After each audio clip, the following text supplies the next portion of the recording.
En un mundo lleno de dolor, opresión, hipocresía, preocupaciones, religiosidad, indiferencia, avaricia, tenemos una invitación, no solo a creer, se trata de una invitación a seguir, a imitar.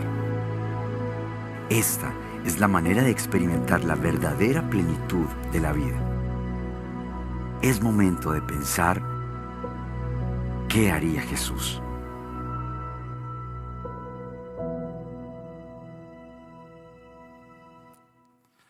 Bueno, hola a todos, ¿cómo están? Feliz domingo, qué bueno verlos nuevamente. Y sí, hoy empezamos una serie sobre la pregunta más importante que nos podemos hacer para dirigir nuestra vida. ¿Y por qué es importante hacerse preguntas? Yo creo que todos hemos visto que las preguntas nos llevan a tomar decisiones buenas o malas. Hay preguntas de preguntas, entonces es bueno también aprender a hacernos ciertas preguntas. Hay preguntas que todos nos podemos hacer en el día a día, como ¿cómo puedo mejorar mi matrimonio? ¿Cómo puedo hacer para restaurar mi relación con mis hijos? ¿Cuál es el mejor lugar del mundo, de Colombia, de Bogotá para vivir, donde yo pueda encontrar paz genuinamente? Y hay preguntas de preguntas. Por ejemplo, no sé si ustedes se han embarcado en un proyecto determinado y se han preguntado, bueno, ¿cómo haría tal persona que es experta en esto lo que yo estoy a punto de hacer? Es inteligente preguntarse eso. Por ejemplo, si uno está a punto de escribir una obra maestra, uno quiere ser escritor, es inteligente preguntarse qué escribiría o cómo escribiría, no sé, Isabel Allende, cómo escribiría Gabo estas palabras. Es inteligente hacer eso porque ellos ya llevan un camino recorrido. No es que tengamos que ser iguales a ellos, pero siempre es, bueno, ¿qué tengo que aprender de ellos? Si estamos en el tema de la construcción, en la arquitectura, ¿cómo haría Rogelio Salmona para hacer que en este lote algo increíble suceda? Y así podríamos poner 200,000 ejemplos de qué haría Rembrandt, Picasso, qué haría Jimi Hendrix. En todas las áreas en las que nos movemos nosotros, es inteligente preguntarse qué haría alguien que es demasiado bueno en eso.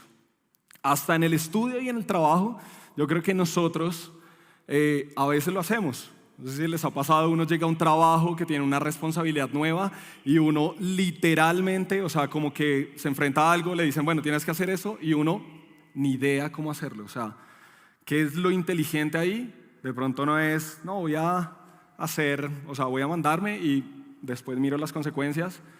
De pronto lo inteligente es, bueno, hey, tú eres mi jefe, tú sabes más de esto, ¿cómo podría yo hacer esto de la mejor manera? Y pensando en eso, los más vieja escuela, yo no sé si a muchos les tocó esto, habían unas manillas que uno usaba en una época, unas manillas que eran como esta, bueno, o sea, no es esta literalmente, yo tenía una así de este color, que decían WWJD. ¿Se acuerdan qué significa eso? A ver, en inglés, yo practicaba nuestro inglés, era algo así. Es What will Jesus do? Exacto.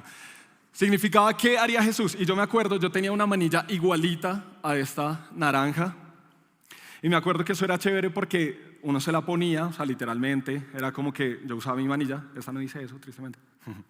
Pero uno la usaba y yo recuerdo que en muchas circunstancias uno miraba la manilla y decía, ¿qué haría Jesús en esta circunstancia? ¿Cuántos tuvieron alguna manilla de esas? Aquí, para ver. Bueno, algunos, pensé que iban a ser más, pero esas manillas eran increíbles. Y yo recuerdo, o sea, era como, no sé, estoy a punto, es viernes en la tarde, después del colegio, voy a salir con unos amigos. Me dicen, vamos a tal plan. Y yo me acuerdo, bueno, la manilla, ¿qué haría Jesús en esta situación? Probablemente muchas veces era bueno, sí, vaya, chévere, o sea, vamos a hacer algo súper bien, es súper sano, pero muchas veces si yo sabía, no, este plan de pronto no está tan sano como como debería, o es algo que de pronto me va a hacer cometer un error, yo miraba, ¿qué haría Jesús? De pronto no se metería ya en este momento. Y también es bueno recordar pues que uno está en un proceso de ser como Jesús, pero uno no es Jesús. Entonces a veces la respuesta es como Jesús podría meterse en cualquier lugar, pero yo todavía estoy en un proceso de crecimiento y de santificación. Y esta pregunta es importante hacérnosla porque determina muchas cosas en nuestra vida. Uno podría preguntarse, ¿qué haría Dios? El creador de todo, nuestro creador, el que sabe mejor cuál es el plan para nosotros. Pero decidimos, como iglesia, empezar esta serie con ¿qué haría Jesús? Porque cuando uno se pregunta ¿qué haría Jesús? Es más tangible. Si uno dice ¿qué haría Dios? Uno puede decir, no, pues no sé, me imagino esto, lo otro. Pero cuando uno dice ¿qué haría Jesús? La respuesta no es yo creo que Jesús haría esto. ¿Qué haría Jesús frente cuando conoce a, no sé, a un man que tiene cresta verde y llega aquí, llega a tocar acá? Uno podría decir, uy, no, Jesús no dejaría a alguien, un puqueto, tocar acá. Pero ¿de verdad esa sería la respuesta? Entonces lo que tenemos que hacer es no decir ¿qué haría Jesús? Con lo que yo creo que haría. O sea, eso es como lo peor que uno puede hacer. Esa pregunta de ¿qué haría Jesús? Demanda que nosotros conozcamos y pasemos tiempo en la presencia de Dios y en la palabra. Cuando nosotros leemos los evangelios y vemos a Jesús actuar, sabemos que Dios, así actuaría Dios. Cuando vemos a Jesús responder algo, podemos saber que así respondería Dios en determinada circunstancia. Por eso es tan importante, porque cuando preguntamos ¿quién es Jesús?, podemos tener una respuesta en los evangelios y en la palabra de Dios. Entonces, durante esta serie vamos a estar trabajando alrededor de esta pregunta, pero hoy específicamente nos vamos a concentrar en qué haría Jesús frente a la religiosidad y frente a esas personas, cuando Él se encontraba con personas que eran difíciles de amar. Personas que a veces eran socialmente de pronto como excluidas o que se salen de nuestros estándares morales. No sé si les ha pasado que uno ve a una persona, uno tiende mucho a eso, y la religiosidad en uno tiende mucho a eso. Uno ve a una persona y dice, uy, el colmo. O sea, no sé, la ve por Instagram o por Facebook o por donde ustedes vean una foto de alguien y uno dice, uy, el colmo que haya hecho eso. O desde bodas como se fue de viaje a tal parte, no, el colmo. O se reunió con tales amigos, el colmo. Uno tiende mucho a juzgar. Y hoy vamos a hablar de eso. ¿Qué haría Jesús frente a esas personas que son difíciles de amar? ¿Y cómo respondemos esa pregunta? Pero también, ¿dónde nos deja a nosotros parados con nuestra religiosidad a la que tenemos a veces? Y para hacerlo, vamos a hablar de una historia que probablemente algunos de ustedes habrán leído y escuchado. Y es la historia de cuando Jesús llama a Mateo. Esa historia es espectacular, pero la voy a resumir y ya vamos a ahondar en ella. Estaba Jesús caminando, había hecho cosas increíbles antes, milagros, había dado mensajes, después del famoso Sermón del Monte. Bueno, Jesús ya había hecho muchas cosas, y entonces ya estaba siendo reconocido como alguien demasiado famoso. Demasiado famoso, reconocido como un líder importante e influyente en el judaísmo de esa región en el siglo I. Y resulta que la historia dice que estaba Jesús caminando y ve a Mateo, que era un publicano, un cobrador de impuestos, sentado en su cabina de cobrador de impuestos. Jesús lo ve, es la historia, y dice que le dice a Mateo, sígueme y sé mi discípulo. Ya voy a dar más contexto a eso porque es que es increíble esa historia. Le dice, sígueme y sé mi discípulo. Y Mateo dice que lo deja todo, se levanta y va detrás de Jesús. Pasan unas horas, Mateo invita a Jesús a su casa a una comida en la que Mateo también invitó a los amigos de Mateo que también eran cobradores de impuestos, y ya vamos a ver, la Biblia dice, y otros pecadores de mala fama. Jesús acepta la invitación a esa comida, va, se sienta con ellos y aparecen otros personajes, los fariseos. Los fariseos, al ver que Jesús está comiendo con esta gente, le preguntan, se molestan, se indignan y le preguntan a los discípulos de Jesús, ¿por qué Jesús, siendo quien es, tan reconocido, tan respetado, se junta con esa gente, con esos pecadores, con esa escoria, dicen algunas traducciones? Y ahí Jesús los oye y les dice, los sanos no necesitan médicos, sino los enfermos son los que necesitan ser sanados. Yo, Jesús, no he venido a llamar a los que se creen justos, sino a los que saben que son pecadores y necesitan arrepentirse. Esta es la historia para contextualizar y quiero que vayamos poco a poco y desglosemos. Entonces, la primera parte está en Mateo 9:9 y dice, mientras caminaba, Jesús vio a un hombre llamado Mateo, sentado en su cabina de cobrador de impuestos. Sígueme y sé mi discípulo, le dijo Jesús. Entonces Mateo se levantó y lo siguió. Y esto, uno puede pasar muchas cosas por alto acá, pero quiero dar un poco de contexto. Primero, Mateo era judío, pero estaba trabajando para los enemigos prácticamente de los judíos. Los cobradores de impuestos trabajaban para Roma, cobrándole los impuestos a la gente. Tenían mala fama porque los cobradores de impuestos se quedaban con una parte de lo que recibían. O sea, ellos le daban a Roma una parte, pero ellos sacaban como una cuota para ellos. Y muchos cobradores de impuestos lo que hacían era que subían la cuota para sacar una tajada más grande.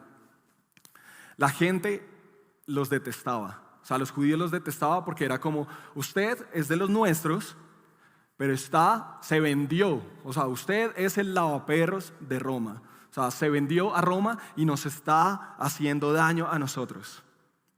Este es el contexto.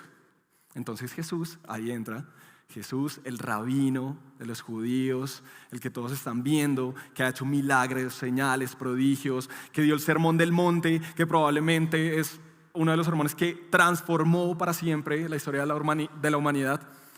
Entonces Jesús ve a esta persona, probablemente estaba rodeado de otros discípulos, y le dice a ese traidor de los judíos, le dice, sígueme y sé mi discípulo.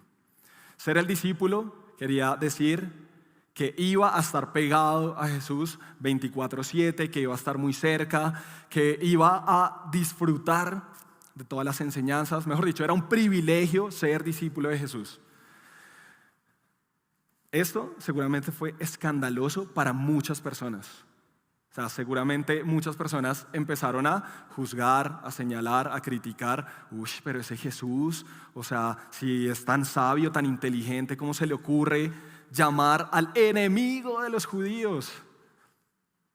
Pero Jesús dice, sígueme y sé mi discípulo. Y ahí eso me hacía pensar, a mí me gusta cuando uno lee la Biblia, aparte de saberse el contexto, también preguntarse qué podrían haber pensado las personas que están ahí, porque esto fueron personas reales que tuvieron sentimientos y que pensaron cosas reales también. ¿Qué pudo haber pensado Mateo en ese momento? O sea, yo creo que a veces uno está tan acostumbrado a la oscuridad en su vida que se le olvida que Dios lo llamó para vivir en la luz. Yo creo que Mateo estaba tan alejado del pueblo judío y lo habían juzgado tanto, y él había tomado también sus propias malas decisiones, pero él estaba tan metido en eso que se había olvidado que él podía ser parte de la historia gloriosa de Dios en la tierra a través del pueblo judío. Entonces algo que me gusta pensar en esa historia es, Mateo se levantó y lo siguió, pero ¿qué pudo haber pensado Mateo? O sea, seguramente en ese momento muchas cosas se restauraron dentro de Mateo. De pronto él recordó, Jesús me está viendo de cierta manera. Es porque algo Jesús ve en mí. Y hay una frase, esta frase me gusta, y es que Jesús ve en nosotros lo que ni aún nosotros vemos en nosotros mismos. O sea, Mateo por ningún lado yo creo que se imaginó que iba a terminar sirviéndole a Dios e impactando el mundo y los países y las naciones. Pero Jesús ve más de lo que nosotros vemos aún en nosotros mismos. Qué chévere pensar en eso a la hora de cómo nosotros estamos viendo a los que tenemos al lado también. Cómo vemos a nuestra esposa, a nuestro esposo, cómo estamos viendo a nuestra familia extendida, cómo estamos viendo a la gente del trabajo, con ojos de juicio o con los ojos de Jesús, que sabe el potencial que hay dentro de cada uno de nosotros. Y otra pregunta que nos podemos hacer ahí, no solo quedarnos en eso, es ¿cómo nos estamos viendo a nosotros mismos? La verdad, yo creo que a veces hemos venido en una racha de estar tan fracturados por dentro, de pecado, de malas decisiones, que hemos perdido la esperanza en que algo Dios pueda hacer con nuestra vida. Pero algo que aquí nos deja ver es Mateo. Después hizo cosas increíbles y yo creo que nosotros también necesitamos empezar a vernos como Dios nos ve. Continuemos, por favor. Dice el versículo 10. Más tarde, Mateo invitó a Jesús, a sus discípulos, a una cena en su casa, junto con muchos cobradores de impuestos y otros pecadores de mala fama. Nuevamente, aquí uno puede saltar muchas cosas si no las lee con detenimiento. Pero lo primero que uno puede ver es que Jesús, que es un rabino destacado, que ya lo están reconociendo, acepta la invitación a la casa de un pecador de mala fama. Eso habla mucho de Jesús y del corazón de Jesús.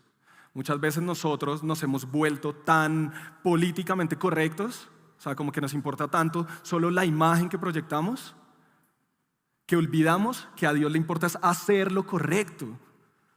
O sea, no era políticamente correcto que Jesús se fuera a la casa de unos pecadores de mala fama, pero Jesús lo hizo porque a él le importaba tener a esos pecadores de mala fama cerca de él para que ellos fueran sanados. Y también nuevamente, o sea, ¿qué pudieron haber pensado estos pecadores de mala fama al llegar a una comida y está un rabino? O sea, eso tuvo que ser bien curioso porque a veces hay personas que nosotros conocemos alrededor que seguramente le huyen a todo lo que huela, a lo que parezca a iglesia, a cosas de Dios. Pero nuestra labor, Jesús, el llamado de Jesús era acercarlos a Él, sanarlos, y nuestro llamado también debería ser estar atrayendo a las personas. Jesús hoy en día, estoy seguro de eso, porque lo he visto en la Biblia, Jesús iría a lugares poco ortodoxos. No voy a decir a qué lugares porque después dicen, no, el domingo dijeron que yo puedo meterme a quién sabe dónde. Pero Jesús iría a lugares poco ortodoxos. En mi caso, no sé, voy a poner el mismo ejemplo, darle continuidad a la última vez que di mensaje. Jesús se metería probablemente a una barra brava con el propósito de, oiga, ¿cómo me acerco a esas personas que están en las drogas, que están encontrando propósito en esto que no es? Probablemente Jesús iría. ¿Eso quiere decir que automáticamente nos da licencia a todos nosotros de meternos en esos lugares? No, probablemente no. Eso depende de cada uno de nosotros también y la madurez que tenemos en el Señor. Muchas veces uno con esta historia dice, pero Jesús fue a la casa de pecadores de mala fama, entonces yo también me voy a meter a donde sea. Y uno lo hace como una excusa para ir a esos lugares con la motivación contraria a la de Jesús.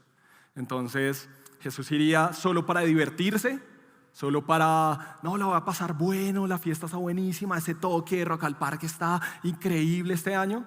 Probablemente Jesús no iría con ese propósito. Seguramente estaría allá y diría, esa canción me encanta desde que tenía 12 años y la escuchaba ya haciendo carpintería. Pero no iría solo por eso. O sea, iría porque sabía que allá había personas enfermas que necesitaban un Salvador. Entonces, recordemos que para Dios es más importante hacer lo correcto que lo políticamente correcto. Sigamos en la historia. Cuando los fariseos vieron esto, preguntaron a los discípulos, ¿por qué su maestro come con semejante escoria? Esta historia tiene una historia paralela en Lucas 5. Y en Lucas 5, donde dice, preguntaron a los discípulos, En Lucas muchas traducciones lo dicen de varias maneras, que nos dan luz de esas sensaciones que a veces tenemos nosotros mismos, que se parecen a las de los fariseos. En Lucas dice que los fariseos, en una traducción dice, murmuraron. En otra traducción dice, se indignaron y le preguntaron a los discípulos. En otras dicen, se quejaron, renegaron, mejor dicho. O sea, en Lucas ustedes pueden entrar en todas las versiones y hay palabras que tienen muchas maneras de decir lo mismo y que yo creo que nos describen perfectamente a nosotros a veces. ¿Cuántas veces nosotros nos quejamos al ver a otros? ¿Cuántas veces renegamos? ¿Cuántas veces nos indignamos? Cuando uno se indigna tanto por todo, algo de fariseo, de religioso, está teniendo uno. Una lucha con eso está teniendo uno. La murmuración, que no se me olvide. Eso yo se lo he dicho en jóvenes, yo lo digo todo el tiempo, sobre todo a los líderes, a los coordinadores de jóvenes. Les digo, la murmuración es el cáncer de la iglesia, de las organizaciones, de la paz de los lugares, de las familias. O sea, cuando uno se da, no, voy a irme allí al pasillo, a la cafetería. Imagínate que vi en Instagram, así. Cuando uno cae en ese juego de murmurar todo el tiempo, de indignarse por lo que hace todo el mundo, menos uno, tiene un problema de ser fariseo. Y ni siquiera, o sea, no se quedan solo con la murmuración, sino dicen, o sea, catalogan a otras personas con una superioridad moral, o sea, como juzgándolos y señalándolos, y les dicen escoria. O sea, es como nosotros somos los fariseos, somos los que estamos bien, los que estamos cerca de Dios. ¿Cuántas veces nosotros nos hemos sentido así? No, yo voy a la confra sagradamente, no falto desde el 78, bueno, desde el 83 que estaba construido el auditorio. No he faltado un domingo, entonces, no, es que esa escoria que no viene. ¿Cuántas veces nosotros nos referimos así en el trabajo a alguien que es muy diferente a nosotros? Yo tenía unos amigos en la agencia de publicidad que llegaban con unas pintas rarísimas, con unas ideas en la cabeza, o sea, como que yo decía, o sea, de verdad, yo siento que yo soy mente abierta, pero, o sea, ya esta gente se está volando todos los límites. Pero yo, ¿quién sería para decir semejante escoria? ¿Por qué yo me atrevería a catalogar a la gente de cierta manera tan agresiva? Resulta que esto es Mateo 9. Los fariseos se habían perdido una lección que Jesús había dado en Mateo 7. Y dice lo siguiente, esto es un fragmento del texto. Y dice, el criterio que usen para juzgar a otros es el criterio con el que se les juzgará a ustedes. Duro, porque uno es muy rápido para hablar, uno es muy rápido para criticar. Pero el mismo criterio que usemos para hablar de otros, para juzgar a otros, es el mismo criterio con el que se les juzgará. Después de esto está esa frase, ese versículo famosísimo en el que Jesús le dice, ¿por qué tú juzgas o criticas la paja en el ojo ajeno y no te ocupas más bien del tronco de la viga que tienes en tu propio ojo? Sigamos, por favor. Continúa. Ya ellos dijeron semejante escoria, o sea, como que murmuraron. Y dice que cuando Jesús los oyó, les dijo, la gente sana no necesita médico, los enfermos sí. Aparte de lo obvio, y es que aquí Jesús pone como dos tipos de personas sobre la mesa. ¿Un médico se escandaliza al ver un enfermo? O sea, el médico sabe que curar a un enfermo es su propósito, es su llamado. Y como nosotros, o los que de aquí hemos recibido a Jesús, también tenemos ese propósito, nosotros tampoco deberíamos estarnos escandalizando cuando vemos enfermos, entre comillas, espiritualmente, en las calles, en nuestro trabajo, en nuestra universidad, colegio, donde estemos. La gente sana no necesita médico, los enfermos sí. Ahí Jesús está diciendo, ustedes se creen, le está diciendo a los fariseos, ustedes creen que están sanos. Ellos no sabían bien la condición del corazón de ellos, pero Jesús sí lo sabía. Y Jesús dice, los enfermos necesitan sanidad. El propósito de Jesús es sanar a los enfermos en su corazón, en su alma, físicamente, pero el nuestro también es ese. O sea, cuando nosotros recibimos a Jesús, también ese es nuestro propósito.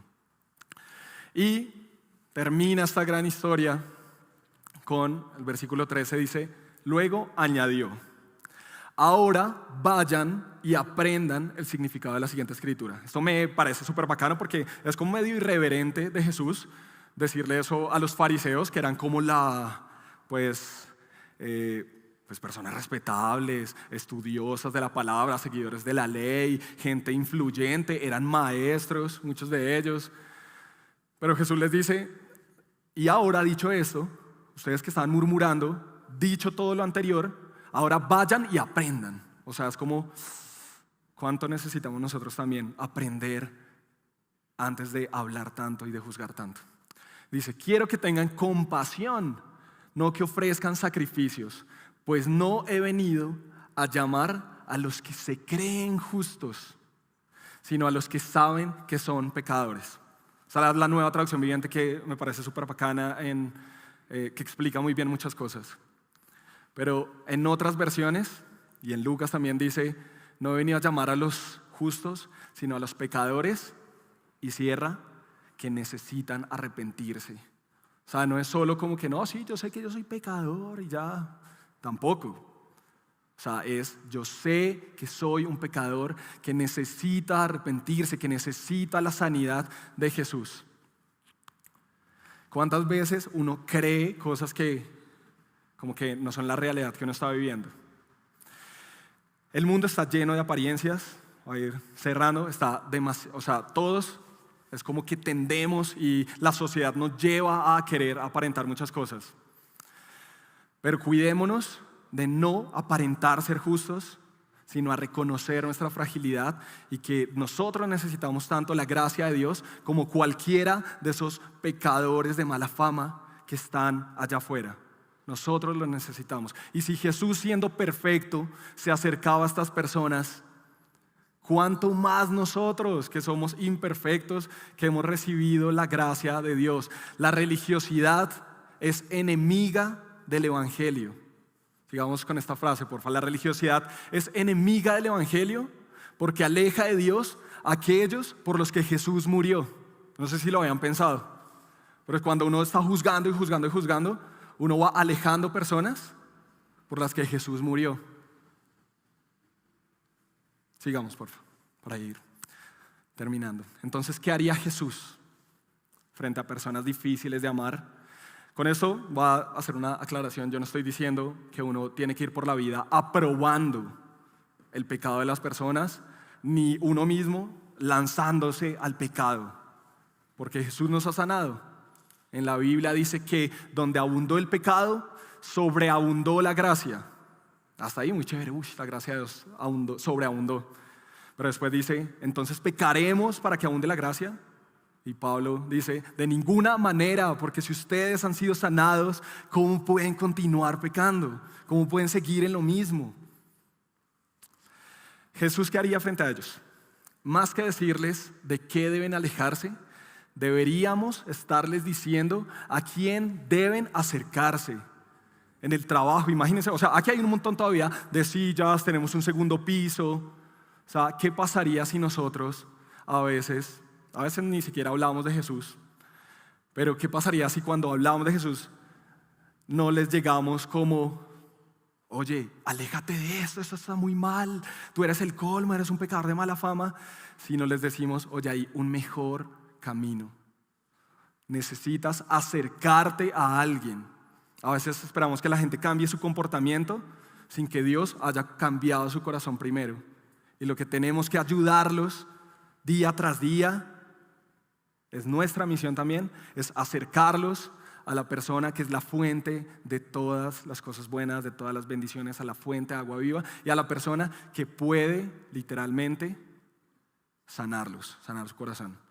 Quiero que nos vayamos con la siguiente conclusión, por favor, y es que Jesús decidió morir por las personas que a cada uno de nosotros a veces nos parecen despreciables. Su sangre derramada en la cruz es la prueba del inmenso valor que ellas tienen para Dios. Me quiero quedar ahí un momento.